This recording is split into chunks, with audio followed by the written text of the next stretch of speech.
জন্য তুই এত পাগল? তুই যাওয়ার আগে তো আমি তো রিজিক পাঠাইছি, অতএব এই রিজিকের জন্য বুঝি তুই আজকে হারাম পথে চলো, এই রিজিকের জন্য বুঝি তুমি আজকে তোমার সন্তানকে মাদ্রাসায় দাও না, হাফেজ কোরআন বানাও না, আলেম দ্বীন বানাও না। সন্তানকে তুমি যখন নিয়ে গেছো মাদ্রাসার দিকে, মানুষ তোমার বাধা দিয়েছে, আত্মীয় স্বজন বাধা দিয়েছে, এরপরে তুমি বাধা মানো নাই, তুমি শ্রুতির উল্টা দিকে চলছো, সমাজের মোকাবেলা করে তুমি চলছো, 10 জন যেদিকে যায় ওই দিকে তুমি যাও নাই, অথচ তুমি গেছো তার উল্টা। ও বান্দা, ওই দিন শুধু আমি আল্লাহকে খুশি করার জন্য তুমি সমাজের তালে তালে না চইলা, 10 জনের যে পথে যায় ওই পথে না গিয়া তুমি যে আমাকে খুশি করার জন্য উল্টা পথে হাঁটছো, ওই দিনে আমি খুশি হইয়া তোমার জন্য পাগড়ি রেডি করে রাখছি। ভাইরা বন্ধুরা, আমাকে আমার আব্বা যখন মাদ্রাসায় দেয়, আমার চাচারা নিষেধ করেছে, আমার দাদারা নিষেধ করেছে, আমার অল গোষ্ঠীর মধ্যে, আমাদের রক্তের মধ্যে আলেম নাই, এমনকি আমার ফ্যামিলিতেও কেউ আলেম নাই। আমার আব্বা একজন সরকারি হেলথ ইন্সপেক্টর, বর্তমানে তিনি রিটায়ার্ড। আমার চাচারা বড় বড় ইঞ্জিনিয়ার, বড় বড় অফিসার, সবাই জেনারেল শিক্ষিত, বড় বড় অফিসার, বড় বড় শিক্ষিত।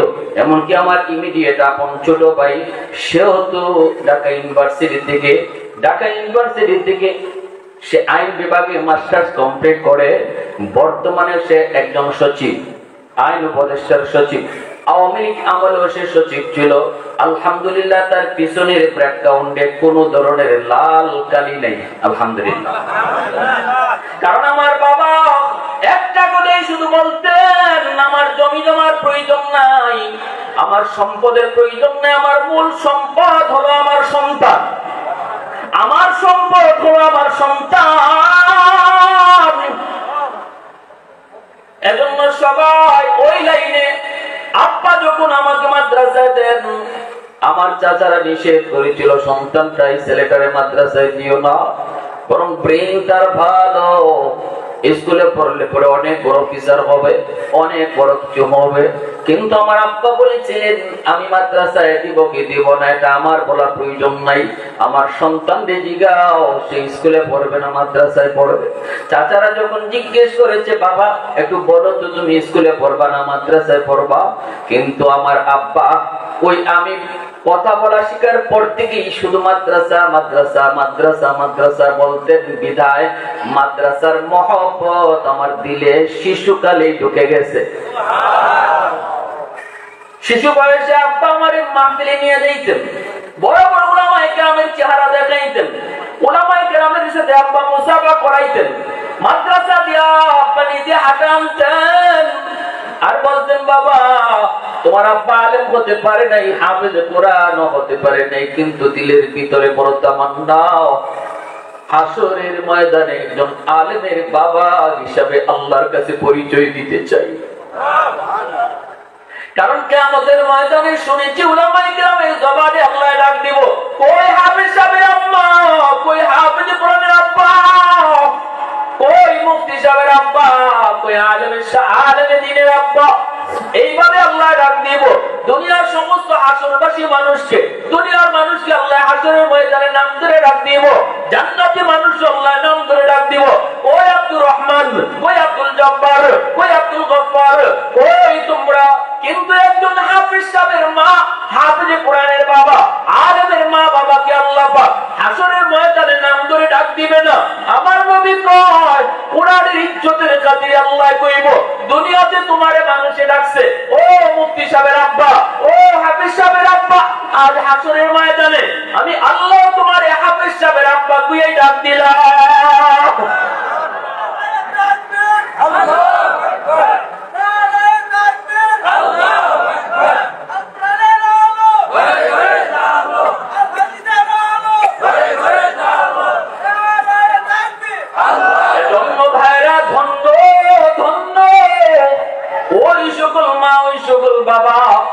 সমাজের স্রোতের তালে তালে না চইলা যারা সন্তান নিয়ে তারা মাদ্রাসায় হাজির হয়েছে।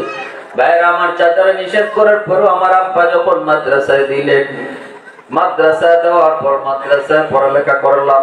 আলহামদুলিল্লাহ, শিশুকাল থেকে আমার চাচারা আমার আচার ব্যবহার ভদ্রতা দেখা চাচারা খুশি বলেন আলহামদুলিল্লাহ। বর্তমানেও আমার পজিশন দেখে চাচারা বড় খুশি আলহামদুলিল্লাহ। অন্তর থেকে দোয়া করেন, আমিও তাদের জন্য দোয়া করি।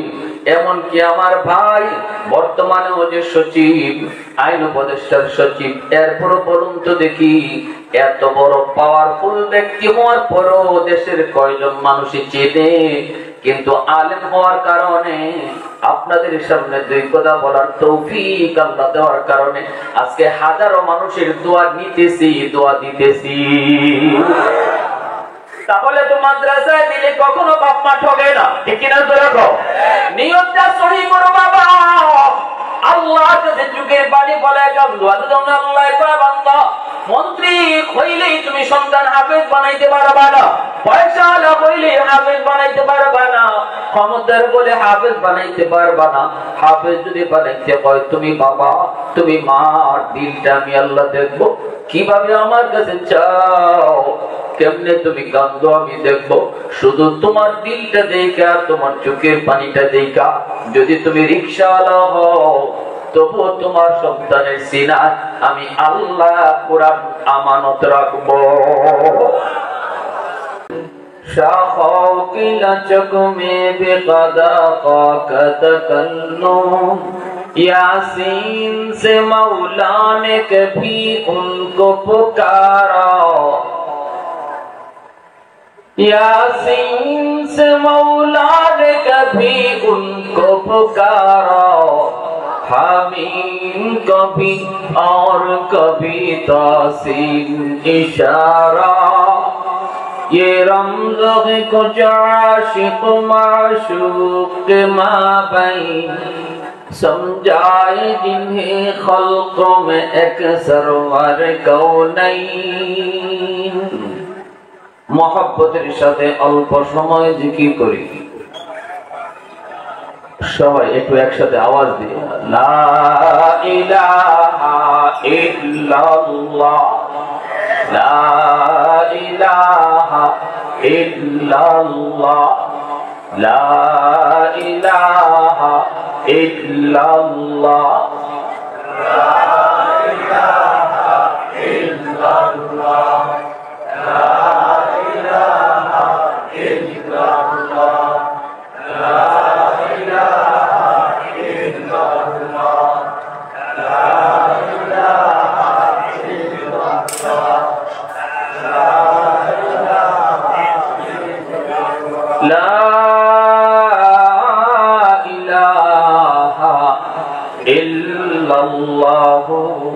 মুহাম্মাদুর রাসূলুল্লাহ। জোরে সুরে বলি সাল্লাল্লাহু আলাইহি ওয়াসাল্লাম। ঐতিহ্যবাহী বড়ইতলী হালিমাতুল উলুম কওমি মাদ্রাসা ইতিমখানার উদ্যোগে হাফেজ ছাত্রদের প্রাজ্ঞী প্রদান উপলক্ষে আজকের 12তম বার্ষিক ওয়াজ মাহফিলের সম্মানিত সদর ইজলাস সভাপতি জনাব আলহাজ আব্দুল ওয়াহাব মাতবর সাহেব, প্রতিষ্ঠাতা ও সভাপতি অত্র মাদ্রাসা, সাধারণ সম্পাদক বিক্রমপুর কল্যাণ সমিতি, প্রধান অতিথি বিপি জনাব মোহাম্মদ হেলাল উদ্দিন সাহেব, আরো উপস্থিত রয়েছেন অনেক সম্মানিত অতিথিবৃন্দ। আমার আগে বয়ান পেশ করেছেন নন্দিত মুফাসসিরে কুরআন হযরত মাওলানা মুফতি নুরুজ্জামান নোমানী, মুফতি শিবলি আহমদ নোমানী। মঞ্চে আসেন জাতির বিবেক, জাতির কর্ণধার, এ জাতির সূর্য সন্তান উলামায়ে কেরাম, অত্র এলাকার মুরব্বিয়ানে এজাম, কলিজার টুকরো যুবক, পর্দার আড়ালে পর্দানিশীন সম্মানিতা মা ও বোনেরা, মুআজ্জাজ হাজিরিন, আমরা ইতিমধ্যেই দেখেছি কয়েকজন ছাত্রকে পাগড়ি প্রদান করা হলো। আল্লাহর কালাম তাদের সিনায় আল্লাহ আমানত রাখছেন, বলি আলহামদুলিল্লাহ। ক্রেডিট করে, বাহাদুরি করে, ক্ষমতার বলে, টাকার জোরে কখনো সন্তানের সিনায় কোরআন ঢুকানো যায় না। মন্ত্রীর ছেলে হইছে বলেই সে হাফেজ সাহেব হয়ে যাবে, সম্ভব? শিল্পপতির ছেলে বলেই সে হাফেজে কোরআন হয়ে যাবে, সম্ভব না। সম্পূর্ণ এই ইখতিয়ারটা একমাত্র কার? আল্লাহ।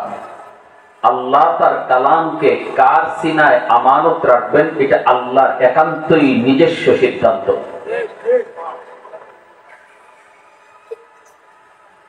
শুধু আল্লাহ দেখেন মা বাবার চোখের পানিটা, শুধু আল্লাহ তাকায় দেখেন বাপ মার দিলের কথাটা। আল্লাহ শুধু দেখেন তার মা তার বাবা দিল থেকে কিভাবে আমি আল্লাহর কাছে চাইতেছে। ওই জিনিসটা খেয়াল করে আল্লাহ তার মহান কালামকে সন্তানের সিনায় আমানত রেখে দেন।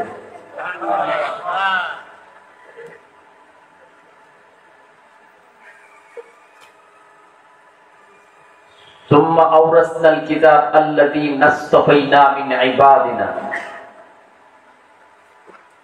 এই আয়াতের তাফসীরে মুফাসসিরিন কেরাম লিখেন, আল্লাহ এই সংক্ষিপ্ত কথায় বুঝাইলেন যে আমি কোরআনের জ্ঞান, কোরআনের বিদ্যা এবং আমার কালাম কার সিনায় রাখবো, কারে দিব, এটা আমার একান্ত নির্বাচন। আল্লাহ বলতেছেন এটা আমার একান্তই আমার ব্যক্তিগত নির্বাচন, এখানে আমি কারো পরামর্শ নেই না।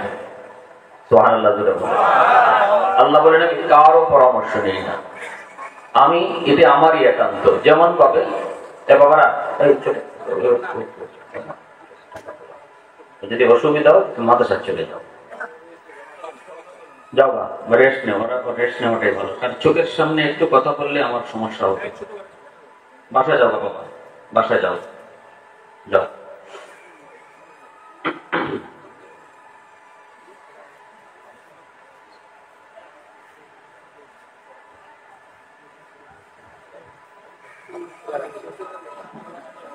কথাটা একটু খেয়াল করে মনোযোগ দিয়ে, নবী কে হবেন, রাসূল কে হবেন, এই জিনিসটা কেউ জানে না। জানেন শুধু কে?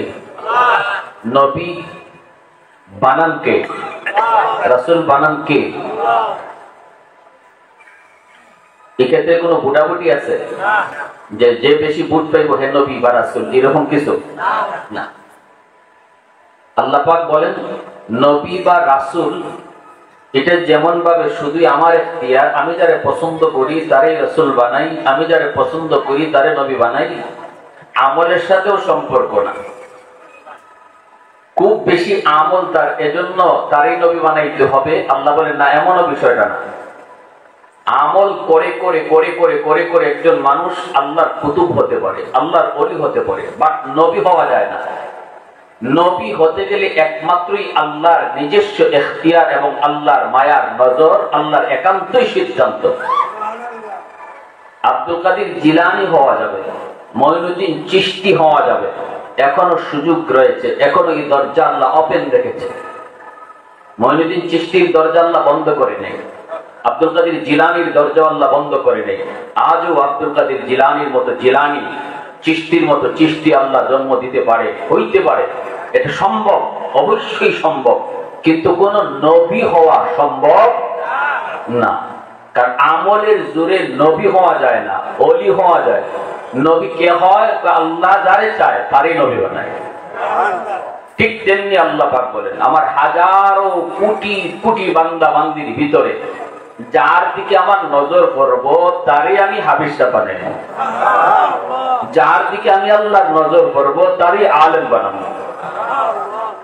এর সাথে আর কোনো কিছুর সম্পৃক্ততা নাই। আল্লাহ বলতেছেন সুবহানাল্লাহি ওয়া বিহামদিহি সুবহানাল্লাহি। এজন্য ধন্য ওই মা ওই বাবা, ধন্য ওই দাদা ওই দাদি, ওই নানা ওই নানি, চাচা ও চাচি, যাদের সন্তান হাফেজে কোরআন হয়, যাদের সন্তানের সিনাকে আল্লাহ নিজে চয়েস করে। সুবহানাল্লাহ, আল্লাহ নিজে চয়েস করে। আল্লাহ যত বড় তার কালাম তত বড়, আল্লাহ যত বড় তার কালাম তত বড়। আল্লাহর সাথে যেমন কোনো কিছুর তুলনা হয় না, দুনিয়ার কোন বই পুস্তক পাঠ্য পুস্তকের সাথেও কোরআনের কোন তুলনা হয় না। আল্লাহ বেনজির, আল্লাহর কালাম কোরআন ও বেনজির বেমিসাল। এটা আল্লাহ ওপেন চ্যালেঞ্জ দিয়ে বলছেন, পারলে দেখো আমার কোরআনের মতো কোরআন বানাও। না, তাও পারবা না। একটা সূরা বানাও, নো, তাও পারবা না। একটা আয়াত, তাও কিনা সম্ভব না। বড় বড় সাহিত্যিকরা রাতকে রাত দিনকে দিন চেষ্টা করো আল্লাহর কথার মতো একটা কথা বানাতে পারে। অতএব কোরআন সিনায় নেওয়া, আল্লাহর কালাম সিনায় নেওয়া, এটা জানতেন কোন বিষয়। তিন জিনিসের দিকে তাকায় থাকলে সওয়াব।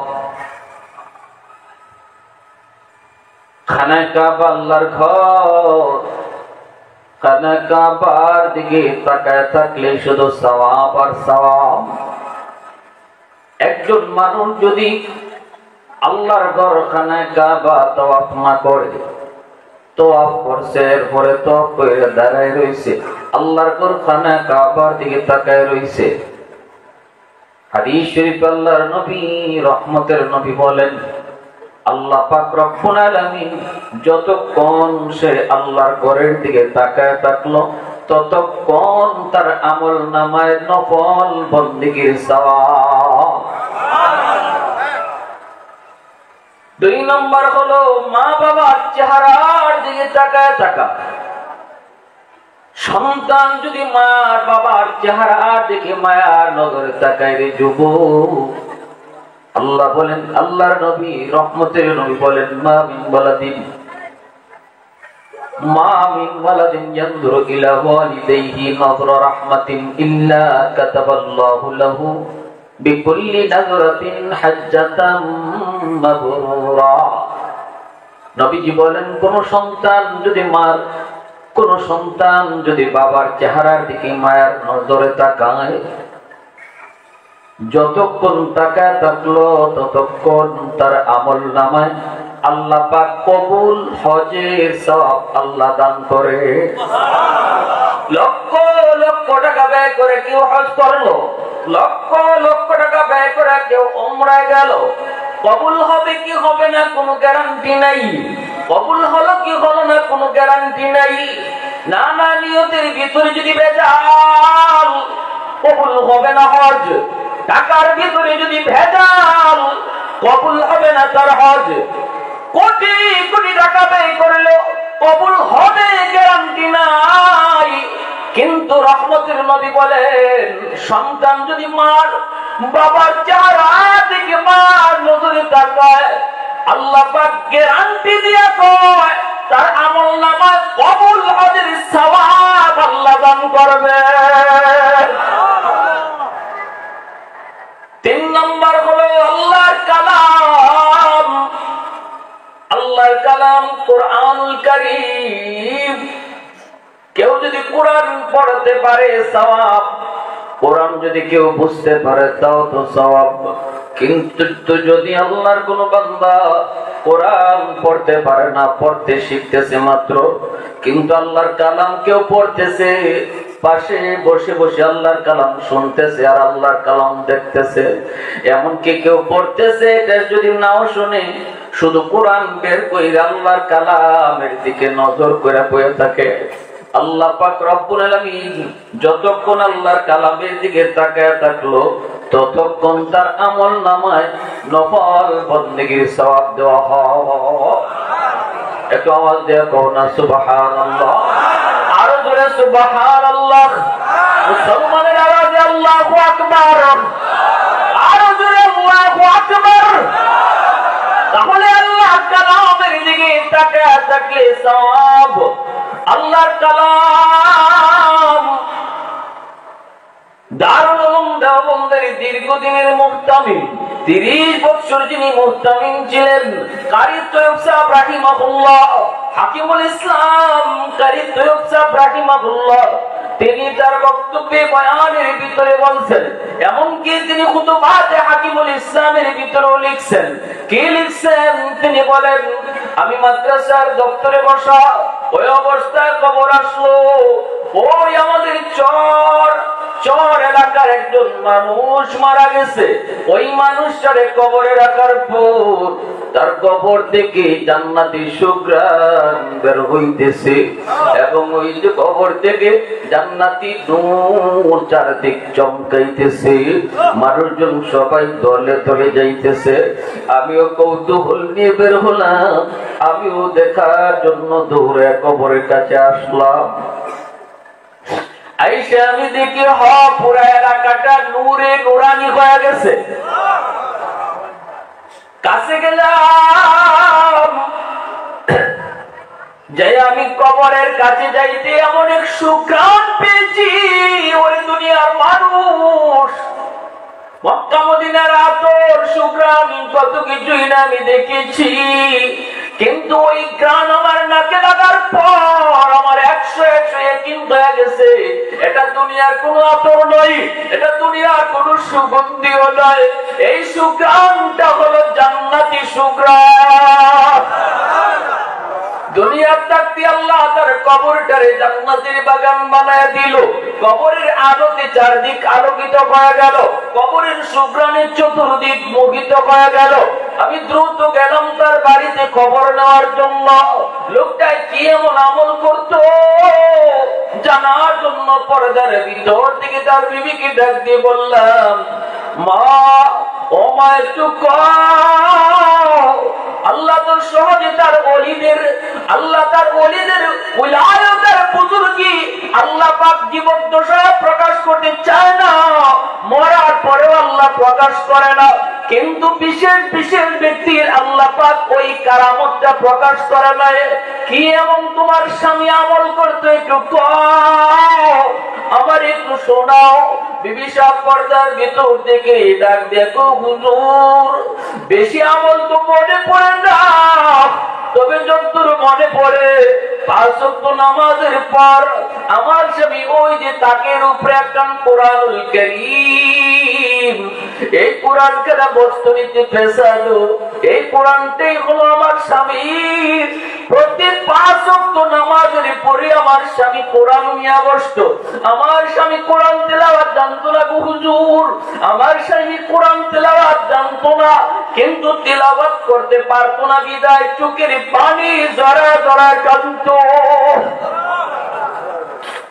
আল্লাহর কালামের পৃষ্ঠা উল্টায় আর চোখের পানি ফালায়া কাঁদতো। প্রতিটা লাইনে লাইনে আঙ্গুল ঘুরাইতো আর কইতো, মালিক এই লাইনে তুমি যা কইছো আমি সব বিশ্বাস করি।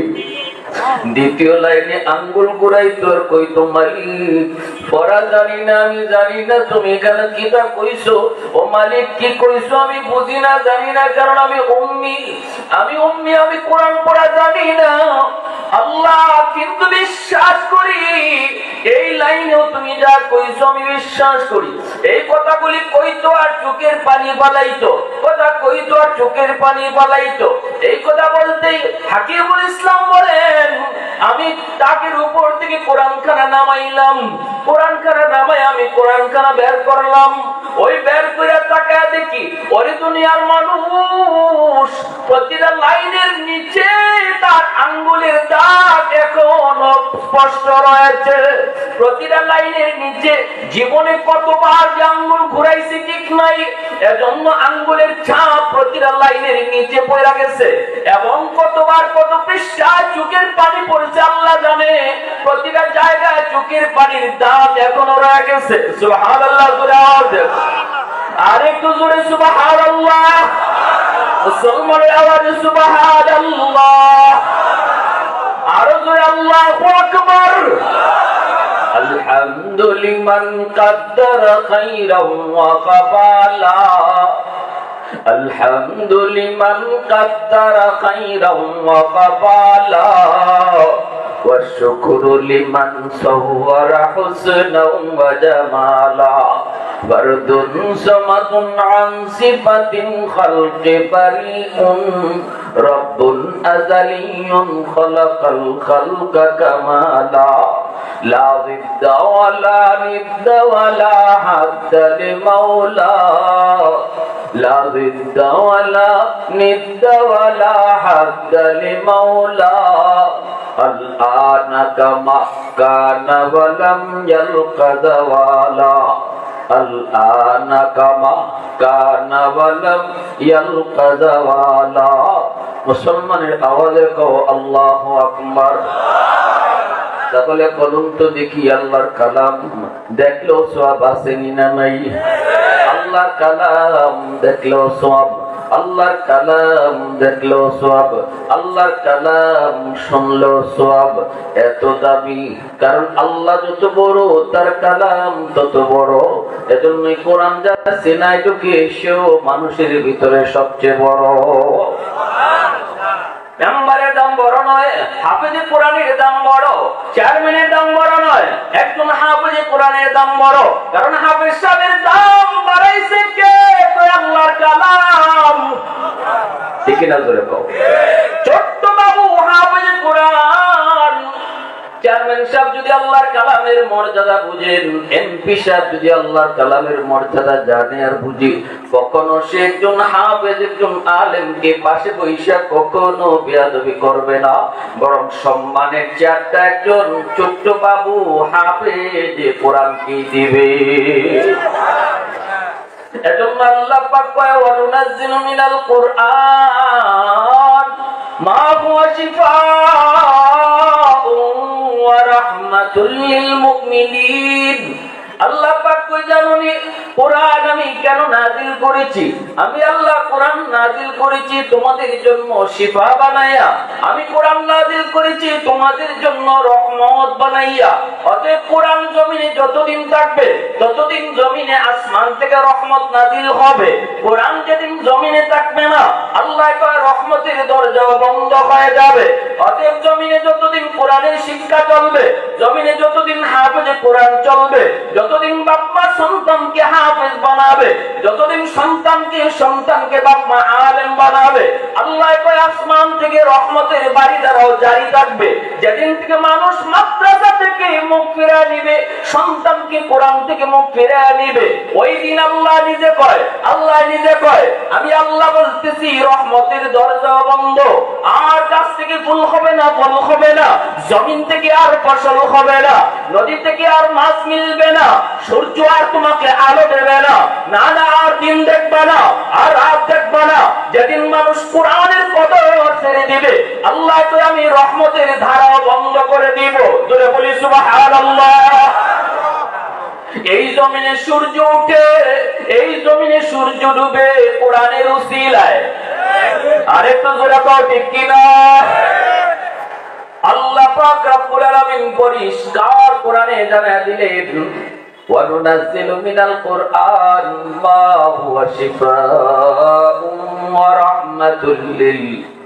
রাহমাতুল লিল মুমিনিন। যতদিন জমিনে কোরআনের আওয়াজ চলবে, যতদিন জমিনের মধ্যে কোরআনের শিক্ষা চলবে, ততদিন গাছ থেকে ফুল হবে, ফল হবে, জমিন তোমাকে ফসল দিবে, ততদিন জমিনে ঠিক মতো বৃষ্টি হবে, টাইম মতো তুমি সবকিছু পাইবা। এগুলা সব আমি আল্লাহর দেওয়া রহমত জারি থাকবে যদি আমার কোরআনের শিক্ষা জমিনে থাকে। অতএব যদি আমাকে বাঁচতে হয়, চেয়ারম্যানিও যদি টিকায় রাখতে হয়, আগে মাদ্রাসা টিকানি লাগবে। কারণ মাদ্রাসা যদি না থাকে চেয়ারম্যানিও আল্লাহ রাখবে না। কিরা জোরে কোন এমপি সাহেব এমপিগিরি যদি টিকায় রাখতে হয়, শিল্পপতির কারখানা যদি টিকায় রাখতে হয়, আমি একজন 5 তলা 10 তলা বিল্ডিং এর মালিক, এই বিল্ডিং নিয়ে যদি আমার টিকে থাকতে হয় আল্লাহ কয় আগে মাদ্রাসা টিকাও, আগে সন্তানদের হাফেজ বানাও, আগে হাফেজ বানানোর কারখানা তৈরি করো, আগে জমিনে কোরআনের আওয়াজ তোলাও, কোরআনের শিক্ষা চালু করো, কোরআনের খেদমত তুমি চালু করো। তাহলে তুমি যদি আমার কোরআনের শিক্ষা চালু রাখো, আমিও তোমার ফ্যাক্টরি চালু রাখবো, আমিও তোমার চেয়ারম্যান এমপি গিরি চালু রাখবো। কোরআন যে বন্ধ করবা, আমিও তোমার জিন্দেগি বন্ধ করে দিব। ঠিক কিনা? তাহলে মাদ্রাসা টিকায় রাখতে হবে। মাদ্রাসার ফায়দার লাগি না, যতটুকু মাদ্রাসার ফায়দার লাগি এর চেয়ে বেশি ফায়দা নিজের লাগে। আমি যদি বেঁচে থাকতে চাই, আমি যদি সুখে শান্তিতে দুনিয়াতে সময় কাটাতে চাই, আমি যদি ইজ্জত নিয়ে বাঁচতে চাই, আমি যদি আমার ক্ষমতা লইয়া চেয়ারে বসা থাকতে চাই, তাহলে আল্লাহ কয় আগে মাদ্রাসা টিকাও, আগে কোরআনের শিক্ষা জারি করাও, আগে হাফেজ সাহেব বানাও। হাফেজ সাহেব থাকবো তো আমি তোমারে রাখবো, হাফেজ সাহেব থাকবে না তো তোমাকেও রাখবো না। এই কথাটাই তো বুঝি না, এই কথাটাই তো বুঝি না। কার উসিলায় দুনিয়াতে বেঁচে আছে, কাদের উসিলায় আল্লাহ আমাদেরকে খাওয়ায়, কাদের উসিলায় আল্লাহ আমাদেরকে বাঁচায়। একটু জিকির করি, লা ইলাহা ইল্লাল্লাহ, লা ইলাহা ইল্লাল্লাহ,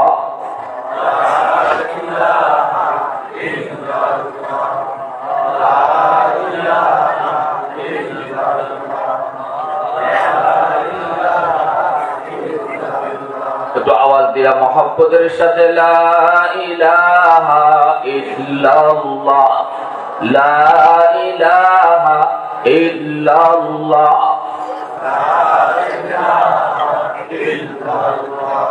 জোরে লা ইলাহা ইল্লাল্লাহ, লা ইলাহা ইল্লাল্লাহ,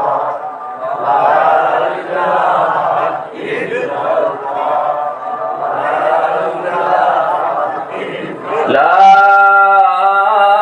ইলাহা ইল্লাল্লাহু মুহাম্মাদুর রাসূলুল্লাহ। জোরে সুরে বলি সাল্লাল্লাহু আলাইহি ওয়াসাল্লাম। আমার ভাইরা বন্ধুরা একটু মন দিয়ে শুনেন, যেই কয়টা ছাত্র আজকে তারা পাকড়ি নিল, আল্লাহ পাক রব্বুল আলামিন কিয়ামতের ময়দানে আল্লাহ পাক নিজের হাতে একটা পাগড়ি রাখবো। আল্লাহ নিজের হাতে পাগড়ি নিয়ে তিনি ডাকতে থাকবো, কই তোমরা? নবীর বাপ মা এসে কইব, মালিক এই যে আমি অমুক নবীর আব্বা, অমুক নবীর আম্মা। আল্লাহ বলবেন আমি কোন নবীর বাপ মারে তালাশ করি না। আরেকজন কইব, আল্লাহ আমি অমুক নবীর আম্মা, অমুক কুতুবের আব্বা। আল্লাহ বলবেন আমি তোমাদেরকে তালাশ করি না।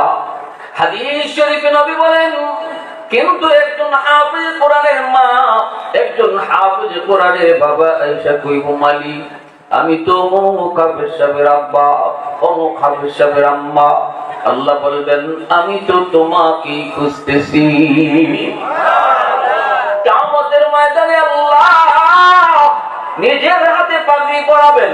দুনিয়ার জমিনে তোমার সন্তানের মাথায় পাগড়ি পরাইলো তার উস্তাদ, দুনিয়ার জমিনে তোমার সন্তানের মাথায় পাগড়ি পরাইছে মাদ্রাসার সভাপতি সাহেব, মাদ্রাসার সেক্রেটারি সাহেব, হুজুর সব তোমার সন্তানের মাথায় পাগড়ি পরাইলো। এলাকার মানুষ তারা দেখলো, কিন্তু ওই দিন তোমরা মা বাবার মাথায় পাগড়ি পরাবার জন্য আমি আল্লাহ ওই দিনই নিজের পাগড়ি বানায় রাখছি।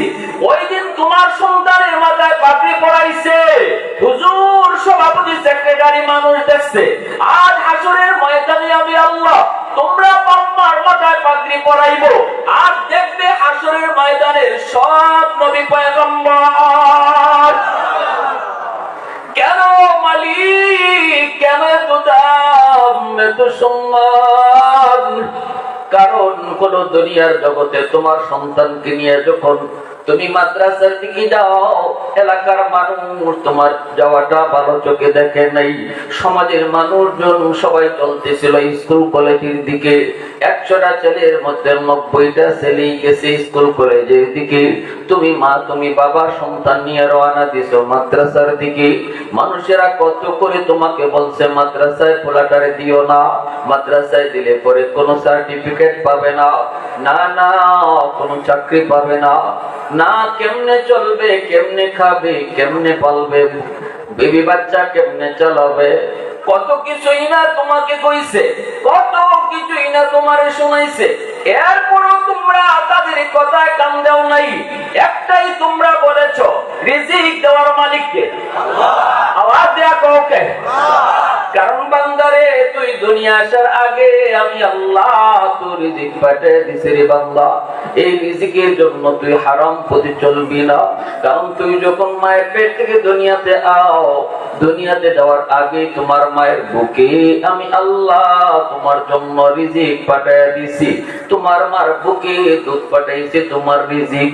এই দুধটা তোমার জন্য বেশি গরম নয়, বেশি ঠান্ডাও নয়, যতটা তোমার জন্য খাওয়ার উপযোগী এমন ভাবে আমি তোমার রিজিক আগে পাঠাইছি। অতএব বোঝা গেল মানুষ দুনিয়ায় পরে আইছে, রিজিক তার আগে আইছে। ঠিক না? তো রাখো। আল্লাহ কই বান্দা কিসের জন্য তুই এত পাগল? কোন রিজিকের জন্য তুই এত পাগল? তুই যাওয়ার আগে তো আমি তো রিজিক পাঠাইছি। অতএব এই রিজিকের জন্য বুঝি তুই আজকে হারাম পথে চলো। এই রিজিকের জন্য বুঝি তুমি আজকে তোমার সন্তানকে মাদ্রাসায় দাও না, হাফেজ কোরআন বানাও না, আলেম দ্বীন বানাও না। সন্তানকে তুমি যখন নিয়ে গেছো মাদ্রাসার দিকে, মানুষ তোমারে বাধা দিছে, আত্মীয় স্বজনও বাধা দিছে, এরপরে তুমি বাধা মানো নাই। তুমি শ্রুতির উল্টা দিকে চলছো, সমাজের মোকাবেলা করে তুমি চলছো। 10 জন যেদিকে যায় ওই দিকে তুমি যাও নাই, অথচ তুমি গেছো তার উল্টা। ও বান্দা, ওই দিন শুধু আমি আল্লাহকে খুশি করার জন্য তুমি সমাজের তালে তালে না চইলা 10 জনের যে পথে যায় ওই পথে না গিয়া তুমি যে আমাকে খুশি করার জন্য উল্টা পথে হাঁটছো, ওই দিনে আমি খুশি হইয়া তোমার জন্য পাগড়ি রেডি করে রাখছি। ভাইরা বন্ধুরা, আমাকে আমার আব্বা যখন মাদ্রাসায় দেয় আমার চাচারা নিষেধ করেছে, আমার দাদারা নিষেধ করেছে। আমার অল গোষ্ঠীর মধ্যে, আমাদের রক্তের মধ্যে আলেম নাই, এমনকি আমার ফ্যামিলিতেও কেউ আলেম নাই। আমার আব্বা একজন সরকারি হেলথ ইন্সপেক্টর, বর্তমানে তিনি রিটায়ার্ড। আমার চাচারা বড় বড় ইঞ্জিনিয়ার, বড় বড় অফিসার, সবাই জেনারেল শিক্ষিত, বড় বড় অফিসার, বড় বড় শিক্ষিত। এমনকি আমার ইমিডিয়েট আপন ছোট ভাই, সেও তো ঢাকা ইউনিভার্সিটি থেকে সে আইন বিভাগে মাস্টার্স কমপ্লিট করে। বর্তমানে সে একজন সচিব, আইন উপদেষ্টার সচিব। আওয়ামী লীগ আমলেও সে সচিব ছিল। আলহামদুলিল্লাহ, তার পিছনের ব্যাকগ্রাউন্ডে কোন ধরনের লাল কালি নেই, আলহামদুলিল্লাহ। কারণ আমার বাবা একটা কথাই শুধু বলতেন, আমার জমি জমার প্রয়োজন নাই, আমার সম্পদের প্রয়োজন নাই, আমার মূল সম্পদ হলো আমার সন্তান, আমার সম্পদ হলো আমার সন্তান। এজন্য সবাই ওই লাইনে। আব্বা যখন আমাকে মাদ্রাসায় দেন, আমার চাচারা নিষেধ করেছিল সন্তানটাই ছেলেটারে মাদ্রাসায় দিও না, বরং ব্রেন তার ভালো, স্কুলে পড়লে পরে অনেক বড় অফিসার হবে, অনেক বড় কিছু হবে। কিন্তু আমার আব্বা বলেছিলেন আমি মাদ্রাসায় দিব কি দিব না এটা আমার বলার প্রয়োজন নাই, আমার সন্তানদের জিগাও সে স্কুলে পড়বে না মাদ্রাসায় পড়বে। চাচারা যখন জিজ্ঞেস করেছে বাবা একটু বলো তো তুমি স্কুলে পড়বা না মাদ্রাসায় পড়বা, কিন্তু আমার আব্বা ওই আমি কথা বলা শিকার পর থেকেই শুধু মাদ্রাসা মাদ্রাসা মাদ্রাসা মাদ্রাসা বলতেন, বিধায় মাদ্রাসার মহব্বত আমার দিলে শিশুকালেই ঢুকে গেছে। শিশু বয়সে আব্বা আমার মাহফিলে নিয়ে যাইতেন, বড় বড় উলামায়ে কেরামের চেহারা দেখাইতেন, উলামায়ে কেরামের সাথে আব্বা মুসাফা করাইতেন, মাদ্রাসা দিয়া আব্বা নিজে হাঁটা আনতেন আর বলতেন বাবা তোমার আব্বা আলেম হতে পারে নাই, হাফেজ কোরআন হতে পারে নাই, কিন্তু দিলের ভিতরে বড় তামান্না হাসরের ময়দানে একজন আলেমের বাবা হিসাবে আল্লাহর কাছে পরিচয় দিতে চাই। কারণ কিয়ামতের ময়দানে শুনেছি উলামায়ে কেরামের জবানে আল্লাহ ডাক দিব, কই হাফেজ সাহেবের আম্মা, কই হাফেজ কোরআনের আব্বা, কই মুফতি সাহেবের আব্বা, কই আলেমে দ্বীনের আব্বা।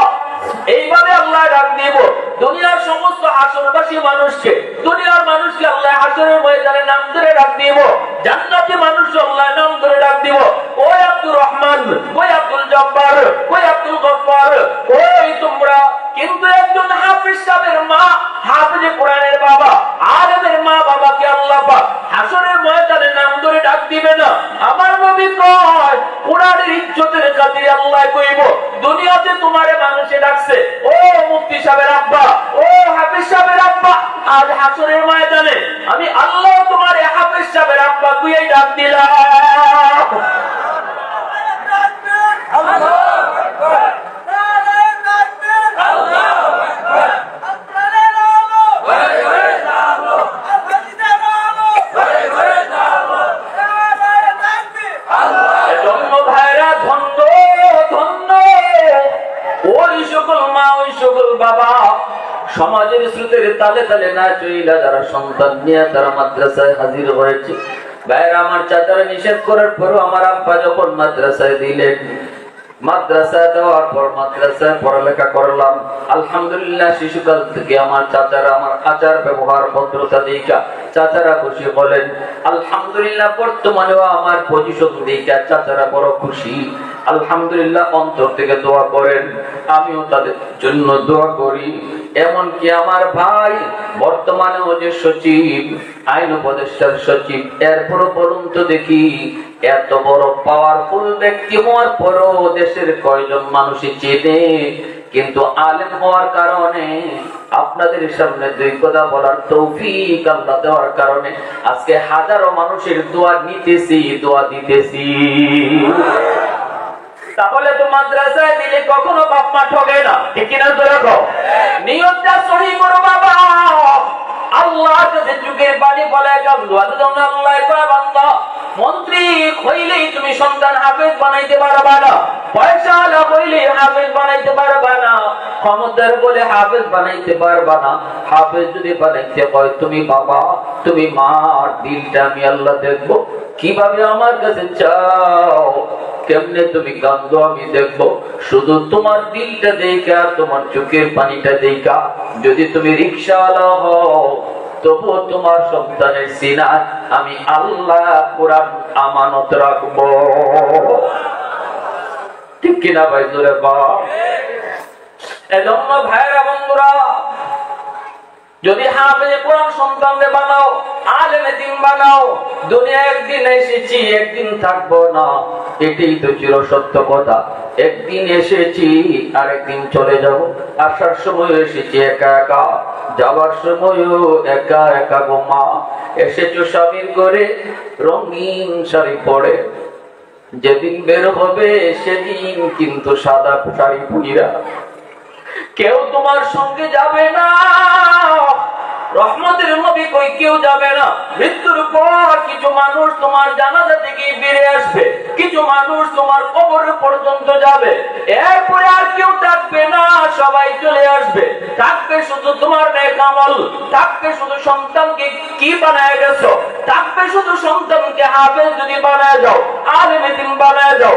ছোট্ট বাবু সন্তান মারা গেছে, হাফেজ সাহেব হয়েছে সন্তান, এই কথাটা দেখে দেখতে পারেনি বাবা। মনের ভিতরে বড় আশা, এই আশা নিয়ে মাদ্রাসায় ভর্তি করেছি, কিন্তু সন্তান হাফেজ হওয়ার আগেই বাবা মারা গেল। যেদিন সন্তান হাফেজে কোরআন হয় ওই দিন সন্তান কান্দে। আর যদি আমার আব্বা থাকতেন তাহলে আমার আব্বা মাদ্রাসার সবাইকে মিষ্টি খাওয়াইতেন। সন্তান হাফেজ সাহেব হইয়া বাবার কবরের পাশে যাইয়া চোখের পানিটা ফালে যখন আল্লাহর কালাম তেলাওয়াত করা শুরু করে দিল, হাদিস শরীফে আল্লাহর নবী বলেন ওই অবস্থায় কবরের ভিতরে তার বাবার আযাব হইতেছিল, আযাব। আল্লাহ পাক রব্বুল আলামিন ফেরেশতাদেরকে ডাক দিয়া কয়, ফেরেশতারা শুন, আযাব তোরা বন্ধ কর, কবরের উপরে একটু তাকিয়ে দেখ, কবরের উপরে একটু তাকিয়ে দেখ, তার হাফেজে কোরআন সন্তান আমার কালাম তেলাওয়াত করতেছে। ওই ফেরেশতারা আযাবের ফেরেশতারা আযাব বন্ধ কর, কবরের উপরে একটু তাকাও, দেখ তার সন্তানটা আমি আল্লাহরে রহমান রহিম কে ডাকে। আমার যে সন্তানে রহমান কয়, আমাকে যে বাবুটা রহিম কয়, অতি দয়ালু মালিক, ওই সন্তানের বাবারে আমি আল্লাহ কেমনে আযাব দেই? যে আমারে অতি দয়ালুকে আযাব দিছে, তার বাবারে আমি কেমনে আযাব দেই? আযাবের ফেরেশতারা আযাব বন্ধ কর, সাথে সাথে তার কবরের আযাবটা আল্লাহ বন্ধ করে দিয়েছে। এজন্য সন্তান যদি হাফেজ বানাও, কবরে যাওয়ার আগে মৌতের সময় যখন পাশে বসে সূরা ইয়াসিন তেলাওয়াত করবে, তখন নবী কয় মৌতের কষ্ট আল্লাহ পাক মাফ করে দেয়। সন্তান যদি মা বাবার মাথার পাশে বসে সূরা ইয়াসিন তেলাওয়াত করে, সন্তানের তেলাওয়াতের উসিলায় আল্লাহ মরণের কষ্ট দূর করে। সন্তান যদি কবরের পাশে গিয়ে তেলাওয়াত করে, সন্তানের তেলাওয়াতের উসিলায় আল্লাহ কবরের আযাব মাফ করে। আওয়াজ দিয়া কোন সুবহানাল্লাহ। সার্থক ওই মা, সার্থক ওই বাবা, ঠিক কিনা জোরে বল। সন্তান জন্ম দিছি আমারে চাকরি করে ভাত খাওয়াইতো না, এই নিয়ত বাদ দিলাম। সন্তান জন্ম দিছি আল্লাহ যেন আখিরাতে আমার সন্তানের উসিলায় আল্লাহ আমারে মাফ করে। সন্তানের উসিলায় যদি আল্লাহ আমারে মাফ করতে হয়, তাহলে সন্তানকে দুনিয়া থাকতেই তো দিন শিখিয়ে দিতে হবে, সন্তানকে আল্লাহর পরিচয় শিখিয়ে দিতে হবে, সন্তানকে আল্লাহর কালাম শিখাইতে হবে। আমার সন্তান আমার মৃত্যুর পর আমার কবরের পাশে সূরা ইয়াসিন পড়বে নাকি গান গায়ে যাবে, এই সিদ্ধান্ত মা আর বাবাকে নিতে হবে। শিশুকাল থেকে যে আমার সন্তানকে আমি কোরআন পড়াই, কোরআন শিখাই, দিন শিখাই, সন্তান কবর দেখলে ইয়াসিন পড়তে পড়তে যাবে। আর যদি শিশুকাল থেকে সারেগামা শিখাই আর সারেগামা শোনাই, তাহলে এই সন্তান আমার মরণের পরেও কবরের পাশে সারেগামা বাজাবে। এজন্যই আল্লাহ রাসূল বলেছেন কুল্লু মাউলুদিন ইউলাদু আলাল ফিতরা ফাআবাওয়াহু ইউহাব্বিদানিহি আও ইউনাসসিরানিহি আও ইউমাজ্জিসানিহি। সন্তান জাহান্নামী হলে রাসূল বলতেছেন এটা সন্তান যতটা দায়ী, এর জন্য বাপ মা দায়ী বেশি।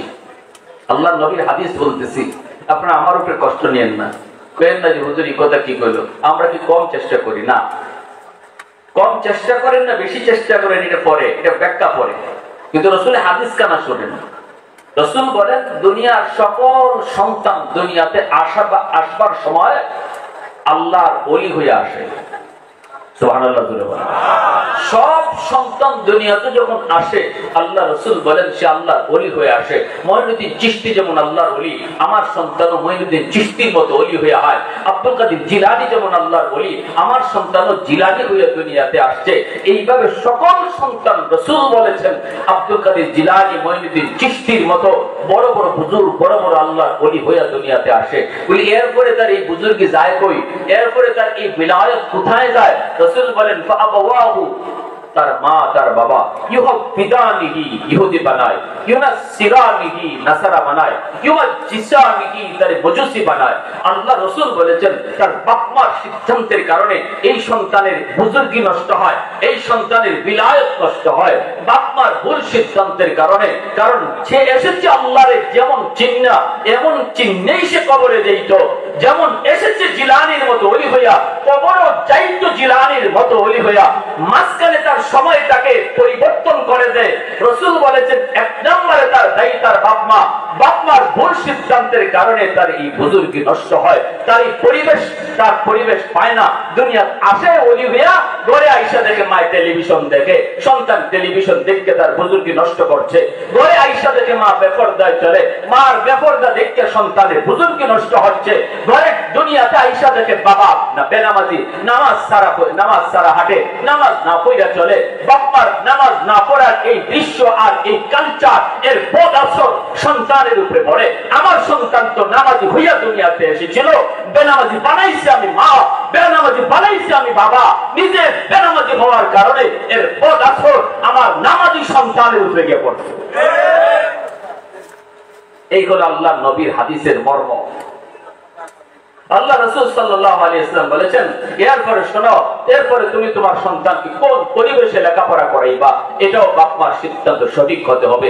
আমি ভালো চললাম, ঘরে ভালো পরিবেশেও রাখলাম, কিন্তু যে পরিবেশটাতে আমি তারে পড়ালেখা করতে দিলাম ওই পরিবেশটা বেপরদা, ওই পরিবেশটা নাচ গানের, ওই পরিবেশটা গানের, ওই পরিবেশটা নোংরামির, ওই পরিবেশটা আল্লাহর পরিচয় শেখানো হয় না, রাসূলের পরিচয় জানানো হয় না, ওই শিক্ষায় তার আখিরাত জানানো হয় না, ওই শিক্ষায় জবাবদিহিতার একটা জীবন রয়েছে।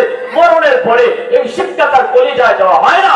আজ আমি বাবা, আমি মা, তার ওই প্রতিষ্ঠানে দেওয়ার কারণে আমি বাপ মা ভালো হওয়া সত্ত্বেও প্রতিষ্ঠানের কারণে আমার বা সন্তান এসেছিল ওলি হইয়া, এসেছিল আল্লাহর পরিচয় নিয়া, এই পরিচয় নষ্ট হয়েছে, এই পরিচয় তার নষ্ট হয়েছে। এজন্য রাসূল বলেছেন হাসরের মাঠে সন্তান যদি জাহান্নামী হয় সবার আগে আল্লাহ বাপ মারে ডাকবো।